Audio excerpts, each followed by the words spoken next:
तौर से जिस तरह से विधानसभा के अध्यक्ष महोदय जी ने विपक्ष के साथ व्यवहार किया है और जो रुख अपनाया है, उस संदर्भ में हमने जानकारी दी है।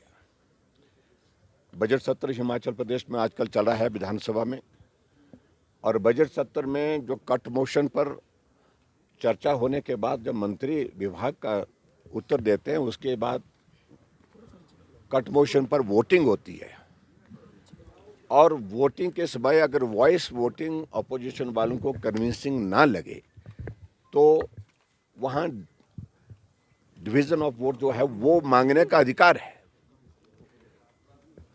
और हमने उसी के लिए आग्रह किया था। लेकिन 2 बार आग्रह करने के बावजूद भी हमारी बात को नहीं सुना गया, हाउस को एडजॉर्न कर दिया गया। और ऐसी सूरत में जब सारी चीज़ों को लेकर के हम अध्यक्ष महोदय जी से मिलने के लिए सारे विधायक जा रहे थे तो मार्शल खड़े कर दिए, और मार्शल खड़े करके विधायकों के साथ जो जिस प्रकार से व्यवहार हुआ है, धक्के मुक्की हुई, विधायक घायल हुए हैं, गले से पकड़ लिया विधायकों को मार्शल के माध्यम से। यह आज तक हिमाचल प्रदेश की विधानसभा के अंदर कभी नहीं हुआ।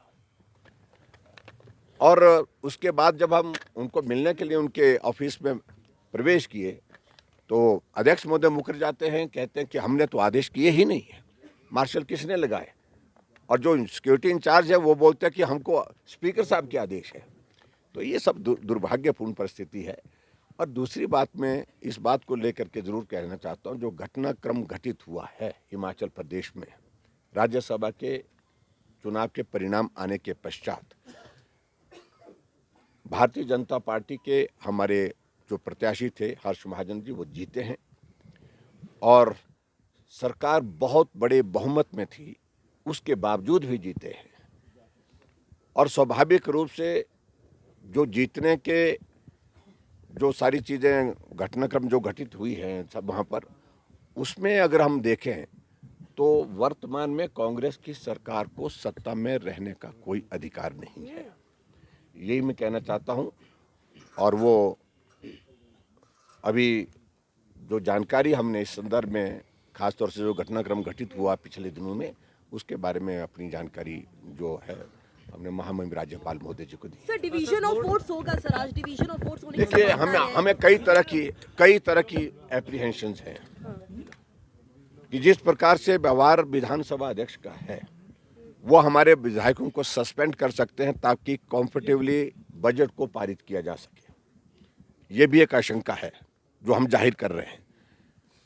और इसके अलावा मुझे ये भी मालूम पड़ा कि कांग्रेस के कुछ विधायकों को नोटिस दिए हैं जिन्होंने वोट दिया है, और उनको नोटिस दे करके कि आपके ऊपर जो है हमारा 1:30 बजे का समय तय किया उसमें, तो उसमें जो डिफेक्शन लॉ है, जो एंटी डिफेक्शन लॉ है, उस पर उन्होंने कहा कि आपके खिलाफ कार्रवाई क्यों ना की जाए। अपना पक्ष प्रस्तुत करने के लिए उनको 1:30 बजे बुलाया गया है। तो उनको सस्पेंड करने की उनकी ओर से जो मंशा जाहिर की जा रही है वो भी एक संभावना है। और ऐसे में बहुत सारी चीज़ों को वो करने जा रहे हैं जो कि नियम के मुताबिक नहीं है। राज्यसभा में नंबर 1 व्हिप जारी नहीं होता है, व्हिप जारी किया कांग्रेस ने।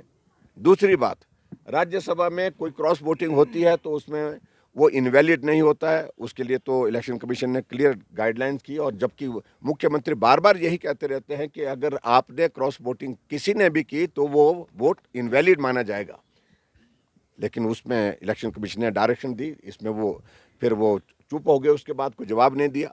और उसके बाद अब जब इसमें जो है वो दल बदल कानून का कोई रोल ही नहीं है, उसके बावजूद भी विधायकों को प्रताड़ित करके, तंग करके, उनको परेशान करके इस प्रकार के कार्रवाई करने की दिशा में वो आगे बढ़ रहे हैं।